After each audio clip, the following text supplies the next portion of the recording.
পিঠাপুলি উৎসবে যতগুলো পিঠা খেয়েছি আজকের পিঠা সবচাইতে সেরা।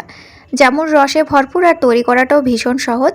ঘরোয়া কিছু উপকরণ দিয়ে আপনারা এই পিঠাটা বানিয়ে নিতে পারবেন আর স্বাদে হবে দুর্দান্ত। এই পিঠার কিন্তু ভাগ হবে না। প্রথমে একটি পরিষ্কার কড়াইতে 2 কাপ পানি নিয়েছি। চা চামচের 1 চা চামচ বেশ উঁচু করে ঘি দিয়ে দিলাম আর সাথে একটু লবণ। পানিটা হালকাভাবে একটু গরম হয়ে উঠবে তখন 1 কাপ পরিমাণে সুজি দিয়ে দেব।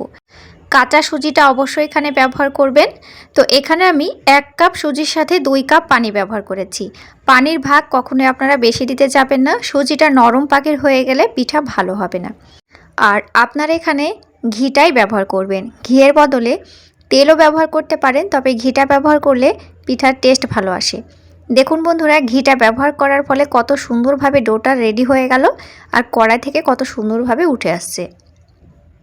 একটি পাত্রে উঠে নিয়েছি, হালকা করে একটু ঠান্ডা করে নিতে হবে।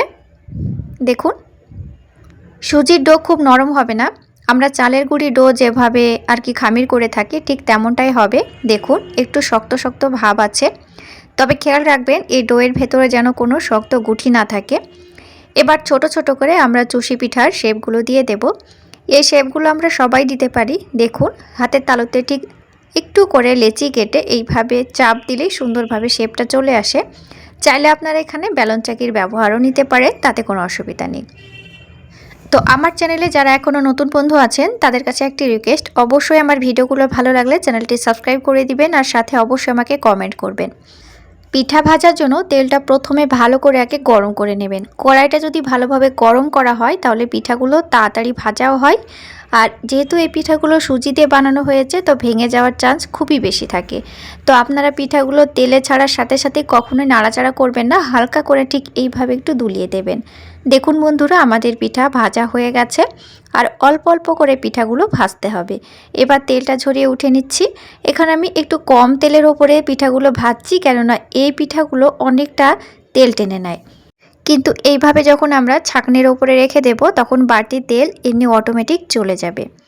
তো চলুন আমরা এবার সিরাপটা বানিয়ে নিই। তো সিরাপ বানানোর জন্য 2 কাপ চিনির সাথে 1 কাপ জল নিয়েছি। সিরাপ হবে একটু পাতলা তবে একটু চিটচিটে। দেখুন আমাদের সিরাপটা তো রেডি হয়ে গেছে। এবার এই সিরাপটাকে একটু ঠান্ডা করতে হবে। 1টি আঙ্গুল ডুবে থাকতে পারবে এরকম অবস্থায় আমরা পিঠাগুলো সিরাপের ভেতরে দিয়ে দেব। তারপরে হালকা হাতে একটু নাড়াচাড়া করে দেব। 5 মিনিটের মধ্যে আমাদের পিঠাগুলো রেডি হয়ে যাবে। দেখুন ওপর থেকে হবে ক্রিস্পি আর ভেতর থেকে ভীষণ রসালো। তো এইভাবে নাড়াচাড়া করে আমি 10 মিনিট পর একটি সার্ভিং ডিশে উঠিয়ে নিলাম। দেখুন কতটা লোভনীয় হয়েছে। বাড়িতে শুধু একবার বানিয়ে দেখুন, কাড়াকাড়ি শুরু হয়ে যাবে আর ভেতর থেকে কতটা রসালো হয়েছে দেখুন। ভীষণ লোভনীয় আজকের এই পিঠাগুলো, মুখে দিতেই হারিয়ে যায় এই পিঠাগুলো।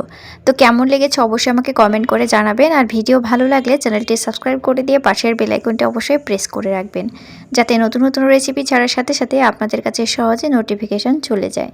তাহলে বন্ধুরা, নতুন নতুন রেসিপি নিয়ে ফিরে আসবো আবার পরের এপিসোডে। আজকের মতো এই পর্যন্তই। Thank you.